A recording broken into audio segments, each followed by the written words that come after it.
Bonjour, voici aujourd'hui la 5e vidéo de topologie. Alors, l'exercice est le suivant. Nous considérons un espace normé E et T, une application de E vers R, une forme linéaire non nulle. En d'autres termes, E est un espace vectoriel, bien entendu, et T une application linéaire de E vers R. Ça s'appelle une forme linéaire. Montrez que T est continu si et seulement si ker de T est infermé. Montrez que si T n'est pas continu, alors ker de T est dense dans E.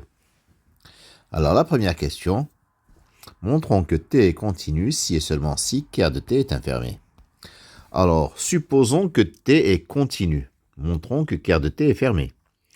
Ker de T, c'est l'ensemble des x de E, tel que T de x égale à 0. C'est T moins 1 de 0. Or, 0, c'est un fermé de R. Et T est continu, donc T moins 1 de 0 est un fermé, donc ker de T est fermé. Réciproquement, si on suppose que ker de T est fermé, on va montrer que T est continu. Remarque, pour une application linéaire, f continu, ça revient à dire que f est continu en 0. C'est équivalent. Alors, nous allons montrer que T est donc continu en 0. Alors, on raisonne par l'absurde, on va supposer que T n'est pas continu en 0. Alors, il existe une suite xn d'éléments de E qui tend vers 0. Et pourtant, T de xn ne tend pas vers 0. C'est ça, dire que T n'est pas continu en 0.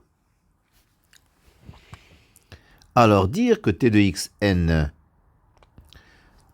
tend vers 0, c'est dire que, quel que soit epsilon positif, il existe un n appartenant à grand N, tel que quel que soit petit n supérieur ou égal à grand N, valeur absolue de T de xn est inférieure à epsilon.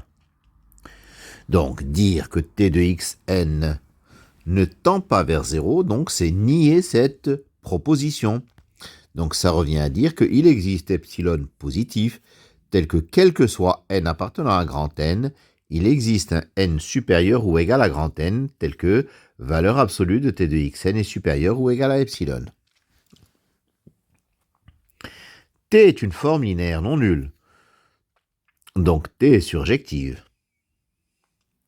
Ainsi, il existe un vecteur A de E tel que T de A égale 1.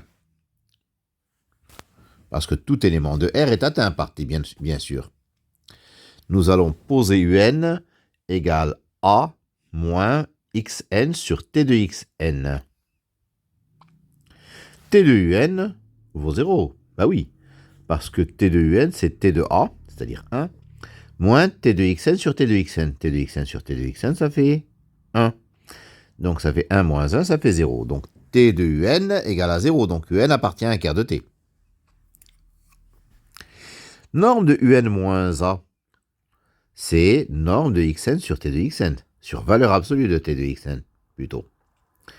Et comme valeur absolue de T de xn est supérieure à epsilon, donc 1 sur valeur absolue de T de xn est inférieur à 1 sur epsilon. Donc notre norme de xn sur valeur absolue de T de xn est donc inférieure à norme de xn sur epsilon. Norme de xn tend vers 0 puisque xn tend vers 0. Donc un moins a en norme tend vers 0. Par conséquent, un tend vers a. Un appartient à ker de t. Ker de t est fermé. Donc la limite de un appartient aussi à ker de t. Mais a, elle n'appartient pas à ker de t puisque t de a vaut 1 et non pas 0. D'où la contradiction.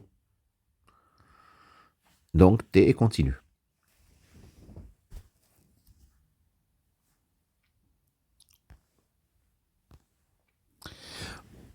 Montrons que si T n'est pas continu, alors ker de T est dense dans E. Soit xn une suite d'éléments de E qui tend vers 0 tel que T de xn ne tend pas vers 0.